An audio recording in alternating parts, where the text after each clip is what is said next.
Yo, what is up guys, Ghost here, welcome back to Stormgate Central, and today we're going to be going over the new patch for Stormgate update 0.1.3. There isn't anything like too insane in here, but there are some really good improvements to the game. There are some new 1v1 maps, there's a new city tile set as well, which I think is definitely a breath of fresh air into the game. And overall, I really think this is yet another step for Frost Giant in the right direction. There are many more steps to go, I think, until the game is in a place that most players want to see it at, but as we all know in life, many steps quickly add up, and before you know it, you'll be looking back and seeing what you've accomplished. So let's break all this down here for you in a second. Guys, as usual though, if you do enjoy the content here on the channel, make sure that you are subscribed. I will be continuing to cover Stormgate's journey. I'm also, as you guys have probably seen, looking into Battle Aces. I'm going to be checking out Zero Space soon as well, because I think there's an open beta that everybody can partake in fact. That is going to be sometime in November, so keep your eyes peeled for that one as well. And as always guys, thank you ever so much for your ongoing support here. It really does mean a lot to me, and I couldn't do this without you, so thank you so much for that. Oh yeah, before I forget, there's also going to be a little update, a sneaky little update on the Battle Aces situation, so for anybody who's also playing that game on the side with Stormgate, then stick around for that towards the end of the video. I'll also have timestamps below if you want to go and check that out. Alright, so let's just get started. So the first thing, guys, there is a new map, a brand new map called Ruination, and it says navigate steep cliffs and high rises of a ruined city as you battle your foes. We'd love to hear feedback on what you love and or hate about this map, as we hope to add it to the ranked map pool in the future. And I can actually already tell you guys that they have made an announcement in the Discord that this map has actually been so positively received that it's actually already been added to the 1v1 map pool. I haven't really had a chance to play in this patch just yet. It only came out a couple of days ago, so once I've gotten stuck in, I'll bring you guys my thoughts on the map itself. But this is what it looks like, and as you can tell, it really is a bit of a breath of fresh air, because we've got this sort of urban city landscape here. There are supposed to be these high-rise towers. I think we've maybe seen, you know, something like this in the campaign. It's been a while since I played the campaign. There was definitely like some city landscapes in there, so I suppose it's not an entirely new tile set, but I do believe it's new for the 1v1 map pool, and I think that's something, or it's definitely one of the biggest critiques around Stormgate that I saw, is that all of the maps just kind of look the same. They're green, and there's, you know, the deserty bits with the rocky terrain, and there's some trees, but this is obviously very different here. I've played a couple of games on the map so far. It's quite an interesting map. So it's a two-player map here. There's only 2 spawn points. You start off on a little bit of a high ground there, and then there's a ramp down into a fairly safe natural in the back of the base, down in the corner. But then you'll notice there are also these lanes at the top and the bottom of the map that you can traverse along there. So there is definitely, you know, opportunity for somebody to come in there and flank you that way. Right in the middle of the map, there is a vision camp, and then there is just a bunch of creep camps all around this map. So I think it really leans into the playstyle for people who enjoy a lot of creeping early in the game and taking some of that map control. Now moving on, we've also got 2 new map variations for Broken Crown. These are works in progress for 1v1, and apparently they've been created alongside the help of Artosis. So these are both alternate variations of Broken Crown Hinterlands, which I think is one of the best maps in the game. It's certainly, I want to say, the most played map in the game. It's seen a lot of time in the ladder spotlight, and this is the first version here, and it's pretty simple. There are no creep camps on this map. And I really like this, right? As far as I can tell, the map is exactly the same. They just removed all of the creep camps. And I think that's an interesting thing just to try out, because they've been doing a lot of balancing in Stormgate with the creep camps. Sometimes they were too powerful, they gave you too many resources, and that meant that somebody who decided to fast expand, as opposed to taking map control and getting some of those early creeps, just couldn't really come out on top and win the game. So they've been messing around with the values that you get from the creep camps a lot, you know, moving those up and down until they find some sort of a sweet spot. So I think it's going to be cool to just remove them all together and see what the players do. Maybe fast expanding now is just going to become the norm on this map. Maybe rush timings are going to be completely different, because now you don't have those extra resources that you would have normally gotten as you move out across the map with that initial army and get your rush in there. And then this is the second one, and they're calling this Broken Crown Light. And this is obviously just an incredibly shrunk down version of the map. So they've done away with the third expansion there behind the trees. There are still trees there, but they've shrunk that area a little bit. No more base there at all. And then down where you would normally have the natural, well, the natural's kind of gone, hasn't it? I guess that would normally be the third position, and they've also introduced a body of water, and I think they've done that and increased the size of it so that you can't get spammed by like Atlas shots. They can't siege your natural base super easily. It also looks like there is a short little cliff there connecting the body of water to the trees, so there is only one choke, except for the trees, of course, next to the main base, that allows you access into the natural there. But yeah, other than that, you've only got 1/3, and it's right out in the middle of the map with those trees that is very easy to siege with atlases and stuff. So, you know, I expect this map to be pretty chaotic, seeing a lot of rushes, you know. So if the first variation of the map is going to lean more into, like, early expanding and stuff like that, I think this one is going to be absolutely nuts in the early game. And that now leads us into the patch notes. So first of all, for co-op, the Infested Crater map has returned to the map pool. I believe they took that down because there was something buggy with it, they needed to fix it. That's now come back again. Then we've got general changes. So they say we've leveled up performance by substantially improving input lag. That's always great. Again, all of these little tweaks to the input lag, the graphical fidelity of the game, or the artwork of the game, the audio, these things really do add up and go a long way. And also here they commented on the audio, saying that various units and structures have received audio updates, and they fixed a couple of issues there as well. So they are continuing to bring us audio fixes and changes in every single patch here, and hopefully that's going to add up to the audio being much improved. So there are a few changes to the co-op heroes here. I'm not going to lie to you, I'm not going to sugarcoat this, guys. I don't really play co-op, so I'm not going to pretend to know what these abilities even are. I know, I'm a terrible content creator for the game, but I am putting them on screen so you guys, if you do happen to play a lot of co-op, here are the changes. A few changes for Blockade and one there for Amara. I do mean to delve into co-op at some point, I just haven't really gotten around to it yet. And that leads us into the ranked play. So firstly here, they say that projectile speeds have been increased across the board. We wanted to generally increase the pace of battles and mitigate the occurrence of projectiles chasing their targets across the map. And I think that makes a lot of sense. It is slightly awkward when, you know, a unit like a Vector, for example, kind of blinks away and then you see the projectile chasing them, and it's almost embarrassingly slow in some situations, so that seems like a pretty nice change. You can also now target Bob Overcharge on a location. So if you target a friendly Vanguard command, the ability will overcharge all the Bobs near the closest Vanguard command center. You may also target the minimap with this ability. I didn't quite understand that sentence. If you target a friendly Vanguard command, I mean, that's normally what you had to do, right? That's the way that it worked before. So I think what they mean here is that if you target it close to a command center, then it will overcharge all of the Bobs near the closest one. That's how I'm interpreting this. I'm not sure it's entirely worded correctly. Either that or I'm just being stupid. Let me know in the comments if that's the case. But you can also target the minimap as well, which is a really nice quality of life change there. You can also now Shroud Weave on a target location, so if you target near a valid target, the ability will now activate, and you can target this on the minimap as well. So I know that was a big deal for Infernal players, right? If you wanted to Shroud Weave away, you'd have to use the, like, select the unit, click on the ability, press F1 if you have camera hotkeys either, otherwise you'd have to click on the minimap, find your shrine, click on that, or a Shroud Stone or whatever, and it was just like a lot of clicks when you wanted to get out of dodge very quickly. Now you can just hit the hotkey for the ability and click on the map. Boom, done. So next, they have changed the cost from teching to tier 2 for all factions, and they've decreased it by 50 Luminite here, it looks like. So Ethereum's got to be the same. And they say that we'd like to slightly reduce the friction of teching up, as we felt that games remained on tier 1 longer than we'd like.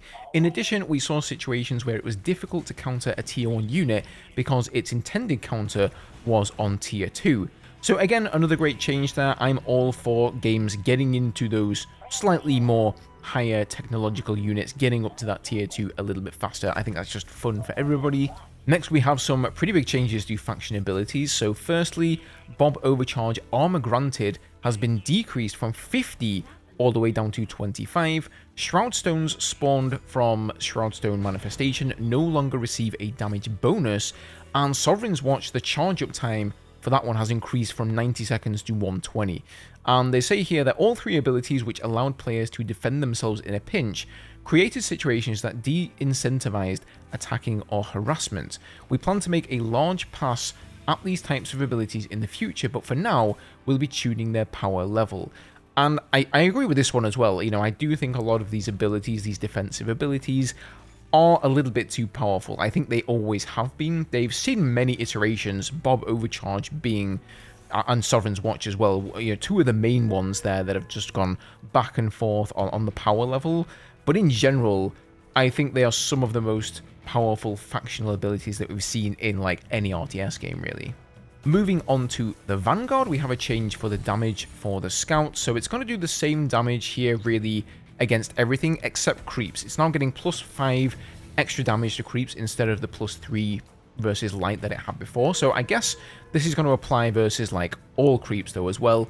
Obviously they toned down the lethality of the Scout quite a lot in previous patches, so I think that's really hurt like the the early game creeping of the Scout. I don't think it's quite where they want it to be for the Vanguard, so that's the reason for that little tweak there. The Vulcan cost has also been decreased here by 25 Therium. So along with the changes to taking up to tier 2 a little bit cheaper, this cost decrease is designed to entice players to tech the Vulcans on lower base counts. So going like 1 base, 2 base Vulcans certainly is going to be a lot more viable with this now. Definitely a good change there. This is a massive one for the Atlas. Weapon missile speed increased from 12 to 18. So the time it takes for the ball, if you will, to reach its destination is now going to be 50% faster than before. And they say here, this change slightly reduces the dodge potential for more viable Atlas play. Units with average movement speed will no longer be able to fully dodge the weapon, which means that Atlases will generally always do some damage when they fire. So now instead of being able to fully dodge the entire circumference of the shot there, you're going to be able to dodge some of it, but not all of it, and certainly not if you're using some slower movement speed units. So for the Hornet, the Evac, the Sentinel, and the Helicarrier, the return to hangar heal rate has been increased from 5 to 10 health per second. We'd like for flying units that are sent home via return to hangar to get back into the battle a bit faster, so more cool plays can be made and action can happen on the map. Good stuff. The Evac has seen its health increased by 50, and the reason for this is that over the past few patches, including this one, we've been buffing various anti-air units, and as a result, the Evac play has sort of fallen a little bit behind, so this is just to balance that out. Helicarrier, health decreased by 100, and they want the Helicarrier to be a little bit more vulnerable so that you can engage with its body. Along with the Shadow Flyer changes that have previously been made, we'd like to give Infernals more tools to fight Helicarriers. Now, moving on to the Infernals. For the Effigy, the health on Shroud has been decreased by 100 health, so that's a big nerf there, 50% in fact. Basically, they say that the counterplay to these on Shroud Effigies, which of course persist, right? They don't run out of energy or health. That was difficult, especially for Celestials who often have to expend Argent energy in order to kill these effigies. Okay, next we have the Brute, and the Brute is seeing a lot of changes here. So they have slightly increased the cost. The range has been increased by 50% as well there. The range slop has been reduced a little bit. And then they're actually changing like the model. So the outer radius has been decreased a bit. The weapon period has been increased. Damage has been decreased as well from 30 to 20. The backswing and the swing has seen some changes here. And this is the reason behind it. So the Brute is slightly too cost efficient, they say here, overall in the early game, where they are able to bully Vanguard players from creeping. So this change, in addition to the below Fiend changes, should allow the other factions to be more competitive in creeping. In addition, we are tuning small aspects of the Brute to make it less cumbersome to control, especially in large numbers, so that's where the size change comes in there. While these changes will improve the Brute overall, we still consider the totality of the changes to Brutes and Fiends to be an overall nerf. Okay, so here comes the Fiend then. So health, again, decreased here by 20, white health decreased by 5, and then damage increased from 6 to 7. So Fiends have constantly been a problem for Celestial players throughout various stages of the game due to the relative difficulty of consistently clearing out masses of respawning token units. Our goals with this change are to lower the Fiend's power and shift that power away from tanking into DPS. So I know exactly what they're talking about here. It feels terrible, to be honest, when you have a bunch of Argents, and most of those hits, especially when you're expending energy, are... it feels like almost being wasted on the Fiend, to be honest with you. So I think this makes sense. The Fiends are going to be a little bit less tanky, but they're going to do a little bit more damage. And they definitely feel like they should be that sort of a unit, more like a Zergling unit. And yeah, sometimes they are more tanky than damage dealers. So next up, we have some changes to the Hexen. So Adapt Training upgrade cost has been decreased from 100-100 to 50-50. So you're going to get that first upgrade a lot faster. The Venom Trap activation radius has been decreased. The Venom Trap detonation radius has been decreased as well. And Venom Traps will still set each other off, but they all do their damage when they explode. So they say here, we want to shift Venom Trap towards a direction where they can create more explosive moments. Pun definitely intended. After this change, it will be possible to set off a stack of mines and have them all explode on you. In addition, it will be less effective to send a single unit to clear out all the mines in an area. We're also lowering the research cost to attain Venom Trap because we received feedback that the cost was too high relative to other options. So now, you know, it's funny because these kind of explosive moments like, you know, Widow Mines, Balings going off in StarCraft, to name a few. These are some of the moments that originally Stormgate wanted to pull a little bit away from, those game-changing moments that could just end a game like that. But I guess in the case of the Venom Trap, it looks like they want to push a little bit more towards that, because when the Venom Traps go off, you know, they just infest you, they do some good AoE damage, but they don't just like instantaneously destroy your units. But who knows, now maybe if a player decides to stack a bunch of them on top of one another, maybe at the bottom of a ramp, that could be absolutely catastrophic. So watch out, guys. So Weavers finally got nerfed here. Health has been decreased from 580 to 400. White health has been also decreased there by 45. The Lash autocast no longer intelligently discriminates against units with higher supply costs. And then the autocast range has been decreased from 10 to 8. And they say here, in the last major balance patch, we increased the base movement speed of Weavers from 2 to 2.5. A mere 25% increase, which I agree didn't sound like that great. Since then though, the Weavers have catapulted from being a lesser used unit to arguably the strongest unit in the game. While we enjoy the usability improvements from these changes, we're going to adjust its health and balance out its power level. In addition, we felt the autocast functionality of Lash was a bit too intelligent, reducing the need to micro the ability. So definitely good changes here. I mean, it's kind of funny, right? They only buffed the movement speed by 25%, and on paper, like, it doesn't sound that insane, but it just goes to show how much a relatively small change can make to the game. Next up, we have the Hellborn. Cost has been decreased here for these guys by 25 Therium, so nothing insane. They can now attack air units, though. So if it attacks an air unit, it'll deal splash damage to other air units, and if it attacks a ground unit, it'll deal splash damage to the ground units.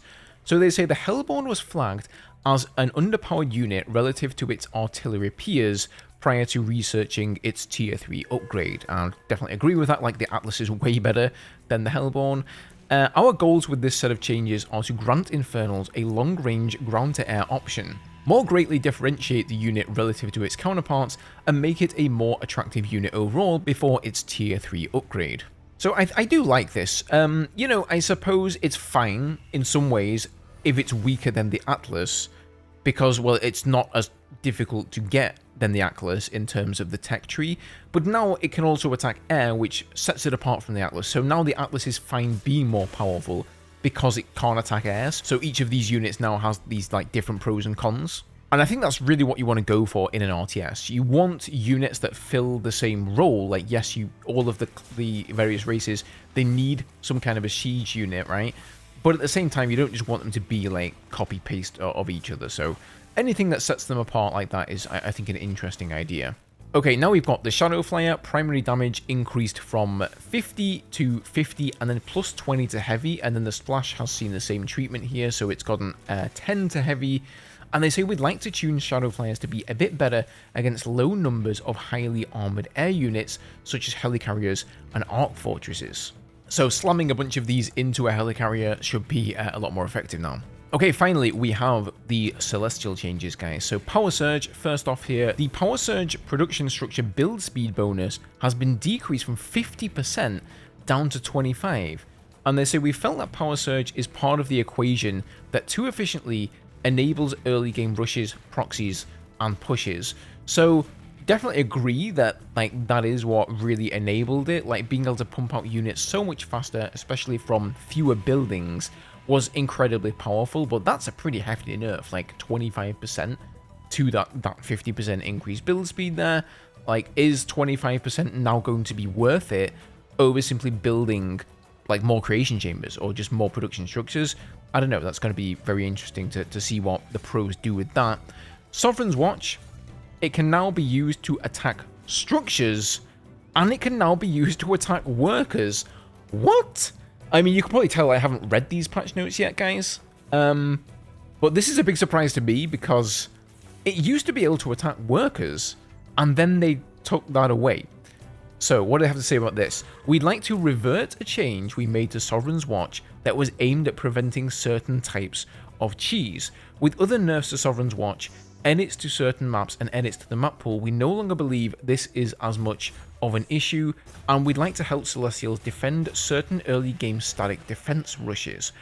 Okay, I see. So basically what's happening is Infernals are getting into their bases and plopping down a Shroud Stone, and you can't use Sovereign's Watch in a defensive manner to protect yourself against that because it can't attack the Imp. So that makes sense. However, I think we're still going to see some abuse. In fact, I think I saw on Reddit or the Discord, I think it was a game with Mixu, and he just flew his Arc ship over to the enemy base, also flew a collection array because you have to have your Arc ship close enough to the collection array to cast the Sovereign's Watch, and then he just started obliterating like the enemy imps. I was wondering what the hell is going on in this, and well, that explains it. So this is going to be interesting, I think. Strike Node, the upgrade cost has been increased by 25 Luminite, so slight little tweak there, nothing too insane. And then the blast cost, upgrade cost increased from 7550 to 150 as well, so 25 Luminite. And then the weapon period has been increased from 2 to 3, so it's going to fire now a little bit slower than it did before. And they say Celestial defensive structures were the most efficient defensive structures in the game, even if you don't account for the potential bonuses provided by Power Surge, which increases their rate of fire. This encouraged Celestial players to turtle and enabled extremely greedy early game builds where all that's needed is a single blast node plus Sovereign's Watch to hold off an entire army. We're also adjusting blast nodes in a way that it'll be easier to micro against it. Completely agree there. Blast nodes, well, they be blasting way too much, man. I remember the first time I encountered one of these when I started playing against the Celestials. My opponent built 4 of them around his natural. I moved in there with a huge army, and it just all died. And I said, what the hell are these things? But that makes a lot of sense, you know, increasing the weapon period there so it fires a little bit slower will give you more time to micro out of some of those shots. For the collection array here, the collection mode to flying mode morph time has been increased from 1 second up to 5, and they say we want to increase the amount of foresight Celestial players needed to lift off their collection arrays to increase the ability for enemy players to punish greedy collection arrays. So if somebody rushes one of your collection arrays, it doesn't have any defense, and you don't see that rush coming, it's going to take you 5 seconds to lift it off. Now, most likely meaning you are going to lose it before you can like float it over some trees or something like that. But if you see the rush coming, then you should be good still, I guess. So Argents, they've had their build time increased by 2 seconds. Mass Argent pushes against all factions are still an issue, and this change, along with the Power Surge change, are designed to temper this. So yeah, definitely changing the Power Surge there so that units are going to produce a little bit slower, along with the build time increase for the Argents means that those rushes should be, well, much worse, I suppose, but we'll see. They're still pretty good. Next up, we have the Vector. So ground weapon damage has been changed from 6+6 to 9. So that's just 9, like there's no plus to the light anymore, it just does 9 damage to everything. Recall research duration has been increased by 30 seconds there as well. So they say the Vector was a bit too devastating against light units, hence them taking away the light tag there, including workers, especially when used in rushes and proxies. These changes will allow scouts and exos to better fight vectors in the early game. Combined with changes to scouts and Power Surge, our hope is that Vanguard will be able to more easily hold rushes and transition to mid-game on more even ground and then have the freedom to creep the map. Then we've got the Scythe. So the Scythe has seen a lot of changes here. So pulse shield damage reduction has been increased from 50% all the way back up to 90%. I think that's what it was originally. And then the duration has been decreased though from 10 seconds down to 2. The original Tensor Pulse trait has been removed. Instead, a new version has been added which requires an upgrade. So the old trait looked like this. The unit's attacks deal more damage the closer it is to the target, up to a 100% bonus. And the new upgrade allows the Scythe's weapon to deal 100% bonus damage to air units within 4 range. So they say, we've received feedback that the Scythe is both a frustrating and confusing unit. The frustration comes from how little damage the unit takes in general over the course of a fight, so we'll be tuning the Pulse Shield ability to be a more powerful ability over a much shorter duration. This Scythe and how it does damage is also confusing because it has 2 hidden damage modifiers in Tensor Pulse and Retaliation Matrix. In response to this feedback, we'll be removing Retaliation Matrix and reworking Tensor Pulse to be more binary of an ability. In addition, we'll be changing the visuals of the Scythe's attacks, so it'll be easier to tell when it's doing extra damage. So this is true. I have always known that it does extra damage, but I even watched like so many pro games where they don't seem to understand that that's how they work. They will use the Scythe all the time at maximum range, the same way you would any like an air unit from StarCraft, right? You want to stay as far away as possible so that units can't jump on top of you, and I think a lot of pros have gotten used to playing that way, but in actuality you could get like 100% more damage if you got pretty much on top of the enemy target there. So now I think the range is going to be a little bit more, give you a bit more leeway, right? For range, it is definitely an increase there, but on the flip side, you're going to need to get an upgrade to gain access to that. The pulse shield duration, though, being reduced from 10 seconds to 2, like, that's got to hurt, man. That means you're really going to have to do hit and run, right? 2 seconds is not a lot of time. You're going to have to get in there, do some damage, and then just get straight out. But it's going to be way more effective. 90% damage reduction is pretty insane. Then we've got the Cabal here. So Mind Shackle energy cost has been decreased, as has the cooldown, and the slot range has been increased there. So this is one of the least used abilities in the game that we think has a lot of potential, and to be clear, this is the one that allows the Cabal to like take control of an enemy unit. So during investigation into this ability, we found a bug that essentially made the slot range of this ability 1 instead of the intended 5. So the slot range is the amount of bonus range the ability can still channel if the target walks away. After this channel, the target of Mind Shackle must walk 10 distance away from the Cabal to cancel the ability, up from 6. We believe these changes have the potential to greatly improve this ability. So you've got a cast, right? You have to get this cast off in order for Mind Shackle to work, I believe, and you to actually take control of the enemy target. And most of the time, the enemy target would just walk outside of that range before you could finish the cast, which resulted in nobody using the ability. So this is going to be cool. I'm definitely up for seeing some mind control gameplay. Then we've got the Animancer. So Animus redistribution damage has been decreased from 30 to 20. This is like the default ability here on the Animancers. And the energy destroyed by it has been increased from 15 to 20. And then Dark Prophecy, the slow debuff on that ability, has been decreased from 50% down to 25%. And they say, we felt the healing aspect of Animus redistribution was a bit too strong, so we'd like to tune this ability to one that's more focused on draining energy. In addition, the slow debuff from Dark Prophecy felt a little bit too punishing. The Animancer has always been one of the best units, I should say, in the game, certainly for the Celestials. And I agree, like the healing aspect of Animus redistribution, it was pretty good. You didn't have to do anything. It was just an auto-cast ability. You just literally have them in your army, and you get healed, like a massive passive blanket heal over all of your units, so I can certainly see why they did that there. And then finally, the last unit, guys, the Archangel. Cost has been decreased by 50 on the Luminite there, nothing on the Therium though. Ground weapon range has been increased a little bit there, and then air weapon range has been increased as well, and the radius has been decreased. So similar to the Brute, we'd like to improve the usability of this short range unit. So they're going to reach way further with both their ground weapon and their air weapon than before. This is, as far as I can see it, a 100% range buff, right? And also their radius has been slightly decreased there, so that means you're going to be able to get like more of them together in a tighter space to melee enemy units. And that, ladies and gentlemen, is gonna do it for these patch notes. Now, before you go though, one little change I wanted to mention to battle aces. So I've been somewhat, not heavily critiquing the game. I feel like I've been fair in what I said in the past 2 videos about the microtransactions and the progression. And to be clear, like, I don't hate the game by any stretch of the imagination. In fact, I thoroughly enjoy playing battle aces as well. I think it's great, but I don't want to see it get review bombed on Steam when it releases due to their choice of microtransactions, because we all know how easy it is these days for players just to review bomb a game when it comes out for like almost no reason or very trivial reasons. And microtransactions are not a trivial reason, they're a big blooming reason.